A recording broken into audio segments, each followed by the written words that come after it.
حضرت معاویہ رضی اللہ تعالی عنہ فرماتے ہیں کہ رسول اللہ صلی اللہ علیہ وآلہ وسلم صحابہ کے ایک حلقے میں تشریف لے گئے اور ان سے دریافت فرمایا، تم یہاں کیسے بیٹھے ہو؟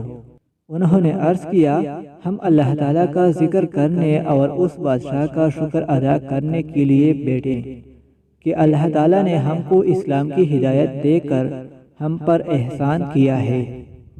نبی کریم صلی اللہ علیہ وسلم نے ارشاد فرمایا، اللہ کی قسم، کیا تم صرف اسی وجہ سے بیٹھے ہو؟